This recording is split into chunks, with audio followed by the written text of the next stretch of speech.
एका सामान्य मध्यमवर्गीय घरातून, जिथे फिल्म इंडस्ट्रीशी काहीही संबंध नव्हता, तिथून थेट मराठी सिनेसृष्टीच्या शिखरावर पोचणं हा प्रवास आहे अमृता खानविलकरचा. आज आपण तिच्या याच अविश्वसनीय प्रवासाची गोष्ट जाणून घेणार आहोत. जिथे फिल्म इंडस्ट्रीचा तो झगमगाट, ती लाईमलाईट, या सगळ्यापासून खूप दूर एक मुलगी काहीतरी मोठं स्वप्न पाहत होती. आणि बघा, त्याच स्वप्नांनी तिला आज मराठी सिनेसृष्टीतल्या मोठ्या स्टार्सपैकी एक बनवलं आहे. पण एक स्वप्न पाहणारी मुलगी आणि एक मोठी स्टार, या दोन टोकांमधला प्रवास नेमका कसा होता? मुंबईत, जिथे कोणतीही फिल्मी बॅकग्राऊंड नव्हती, पण लहानग्या अमृताच्या मनात डान्स आणि ॲक्टिंगची आवड मात्र नक्की होती. वडिलांचा सुरुवातीला विरोध होता, पण तिच्या आतली कलेची आवड काही कमी झाली नाही.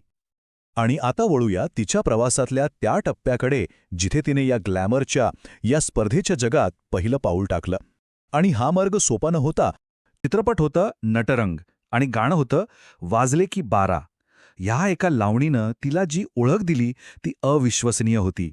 आणि गंमत म्हणजे काय माहितीये, ह्या भूमिकेसाठी ती पहिली चॉईस नव्हती. अमृता स्वतः मान्य करते की वाजली की 12ला हो म्हणणं हा तिच्या करिअरमधला एक सर्वोत्तम निर्णय होता. आणि खरंच, या एका गाण्याने तिला रातोरात महाराष्ट्राच्या घराघरात पोहोचवलं. ठीक आहे, मराठीत तर तिने स्वतःला सिद्ध केलं, पण आता पाहूया की तिने प्रादेशिक स्टारडमच्या पलीकडे जाऊन बॉलिवूड आणि नॅशनल टीव्हीवर कशी छाप सोडली. आणि इथे तिची स्ट्रॅटेजी खूपच हुशारीची होती. बघा, मराठीत ती एक मोठी स्टार होती, मुख्य भूमिकेत होती. पण बॉलिवूडमध्ये जाताना तिने लगेच मुख्य भूमिकेचा हट्ट धरला नाही. त्याऐवजी तिने महत्त्वाच्या पण छोट्या भूमिका निवडून देशभरातल्या प्रेक्षकांपर्यंत पोहोचण्याचा मार्ग निवडला.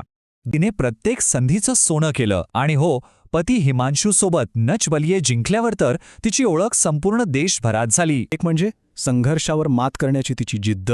दुसरं, लावणीसारख्या लोककलेला तिने दिलेली नवी ओळख. तिसरं, तिचा खरा अस्सल स्वभाव, ज्यामुळे ती चाहत्यांना आपलीसी वाटते. आणि चौथं म्हणजे फिल्मी बॅकग्राऊंड नसलेल्या अनेक नव्या कलाकारांसाठी ती एक प्रेरणा आहे. ती फक्त एक एंटरटेनर नाहीये, तर एक खरीखुरी इन्स्पिरेशन आहे. आणि हा प्रवास इथेच थांबलेला नाही.